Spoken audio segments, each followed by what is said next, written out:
We are live. Hey, good morning. 5 a.m. Mester Scrum Show. Hope you're doing well. I got one of the little hair things on the top of my head. I got to trim that off. It looks like an old time cartoon. And I got 3 sleeping beauties here, sound asleep, or at least trying to. Bubbles moving around a little bit. But I want to say, I hope you're staying warm here on the East Coast because I know the snowstorms, cold's coming through. And some people are like, oh, it's like this every day up there in Canada.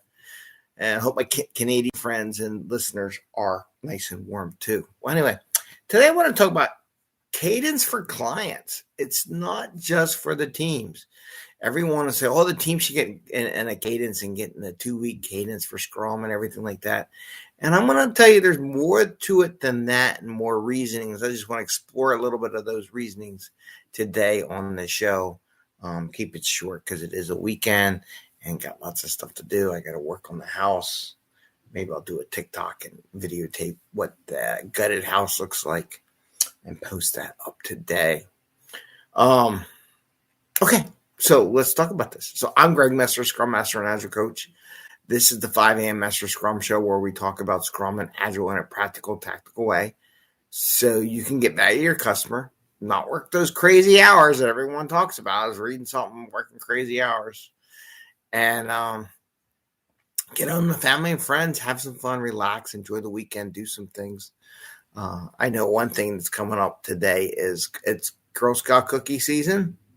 And if you remember any pictures from the last year or two, the only benefit that we're debating that is that they won't be in the office. They're going to be in the rental house. And I think I got 180 cases, not boxes, cases of cookies coming to my house today. My wife is ready to gear up to do that. So it's going to be a mess at my house with Girl Scout cookies. So I wish all the Girl Scouts out there who are selling their cookies the best of luck. And may they raise money for their troops so they can do trips and do fun things. I mean, that's what they use it for. They do it for camps and outings and overnight things and crafts and stuff like that. So that's what my wife does with her group. So wish them the best. Anyway, cadence. And there is a normal cadence every year. This year, around this time, every year, it's Girl Scout cookie season. So there's a cadence. So that story kind of relates to cadence, kind of maybe. Anyway. So cadence for clients. So many managers, so many organizations. Oh, we got to get these teams at a 2-week clip. We got to get it at a cadence. We got to do this. And they push everything down to the team, right? They say the team needs to do this so they can deliver, so we can track it, so we get this thing.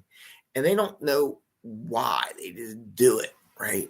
So I want to explore one of the whys as from a client perspective.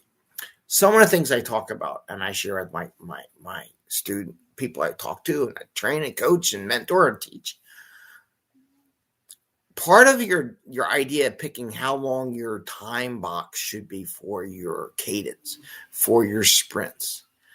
And there's going to be 2 facets. I'm going to talk about sprint a little bit and I'm going to talk about meeting cadence. So there's going to be 2 facets here.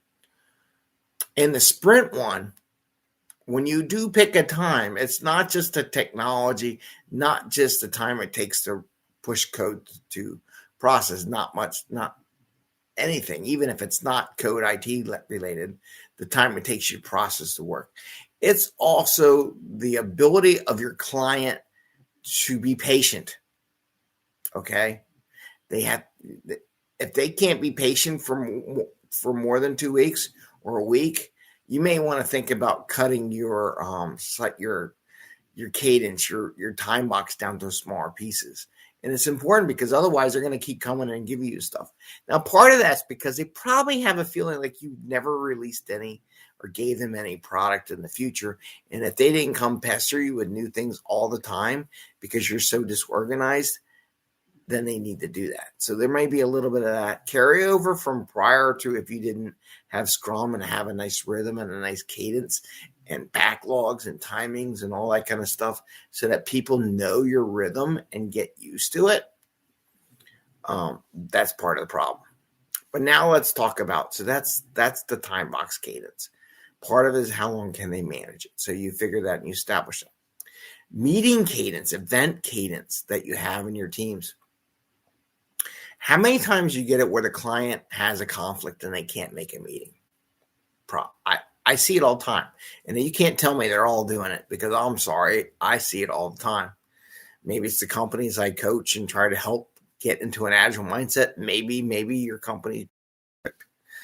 Okay, we'll say it's beautiful and perfect. You tell me what it is. And if it is, we are doing an interview program going to be on Thursday nights. So if your company is that perfect and they don't have conflicts with their meetings, and people don't forget about your major events that you want to have, like a lot of big companies that have PI planning or just large planning events where everyone's there, or demos or reviews and all that kind of stuff. So if you don't, please message me. Let's get you on the show, because I want you to share with everyone how you got there. Okay. So part of the thing is, if you don't have a regular cadence, your clients, your managers, people outside your team don't know when to say hello, when they should jump into your cycle. What happens is that if they all know that on a regular cadence, you're doing, every 3 months, you're doing if you're safe, you're doing a PI planning event, and it's a 2-day event, and they all should know pretty much these 2 days, don't schedule anything during it. I would actually not schedule any trips during that entire week when PI planning is going, only because there's going to be a lot of work going in advance of that PI. So whatever that week is, I would encourage all managers, all leaders, do not schedule any other meetings, events, trips, whatever during that week, because you're spending a lot of freaking money. I don't get that either. Anyway, but if they know when it is, every 3 months, and if you have one, and 3 months from now, it's going to be the next one, as long as it's on a holiday or something, and you just have that, you get that cadence. It helps the client know when to have stuff ready, because they like to plan for it, right? The same thing with your sprints, demos, your reviews, your retrospectives, your daily scrums. The more you have a cadence, and it's always at this time, it gives less, let's be honest, it gives less excuses for people to say they have a conflict or they have another meeting. Because if you're in the team, the team is number one, everything else is number two. I'm sorry. Don't think of it that way. Second priority. Okay, second priority is better. First priority, second priority. I mean, unless there is a catastrophe and something's coming up and that happens, and that happens every once in a while. But if it happens all the time, they have conflicts, then you have to tell them they have to change your meeting, because the team meeting and getting the product out the door is the most important. And also your clients will figure it out. Hey, and this is what I did at one of my organizations. I do it with every organization I work with, to be honest with you. In the East Coast, a lot of teams have meetings from between 8 and 10 o'clock. Okay, they have their daily scrums. I encourage all levels of management, do not have a staff meeting or a status meeting in the morning time. Do it in the afternoon. It's not going to hurt you to have it in the afternoon. So I like to help. That way they don't have conflicts, because I know the cadence. Typically, this is the cadence.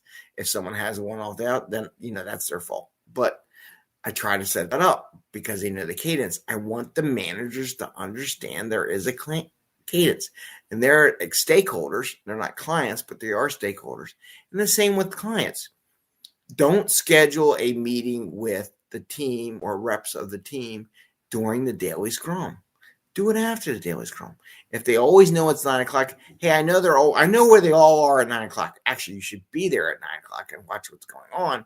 But I know what everyone's doing, so I'll schedule 11 or later in the day or whatever, and make it set up that way. And the same thing with reviews. Just the cadence helps everyone know that on this day at this time we regularly do this, and it makes it easier. People don't have to go to their calendar to figure what the hell they're supposed to go to, or something's in their back of the head because they do it all the time. God, I know I got something going on at 11 o'clock on Wednesdays. What is it? You may not know what it is, and then you go look in the calendar. Oh yeah, we got to do this. So that helps. Or someone calls you. Here's a kicker, because I get that a lot. Oh, let's meet, Greg. Let's go do something. I'm like, hold on. What time do you want to meet? I can't do. That's normally on my team's regular blah, blah, blah, right?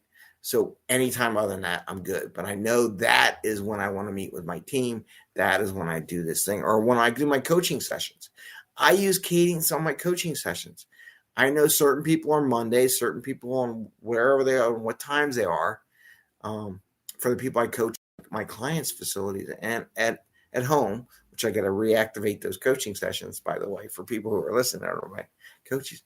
So I know that, so I try not to get conflicts there. Or if I do, I go, wait a second, let me contact so-and-so, see if I can move the time, and I'll get back to you whether or not that time works. But I know exactly who I got to call, and my time is rapid. I'm not wasting my time trying to figure out who's where, when, way, because I have some regular Cadence meetings. So that's what I want to share with you on the Cadence. It's not just about the team. It's about the stakeholders, the clients, the managers, the whole darn company that evolves around the team. Okay. And that's why we do Cadence. One of the many reasons for the Cadence.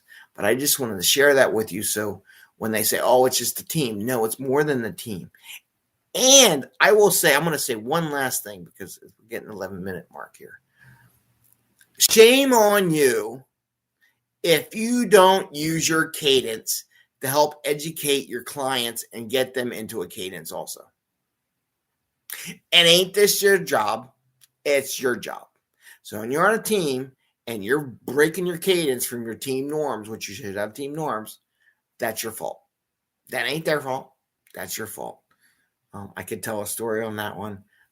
I have to link it, but it was a great lecture from a lady who was an HR manager out in Saudi Arabia, and really get a good talk about managing your time and controlling your time.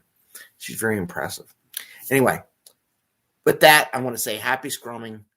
Try to get in Cadence. I'll be honest with you, I get frustrated when people break my Cadence at home. I got to turn that down, but have a great day and enjoy. Stay warm, stay healthy. Hope everyone, pray for you all, and wish you the best, and happy scrumming. Take care. See you tomorrow. Bye. See you.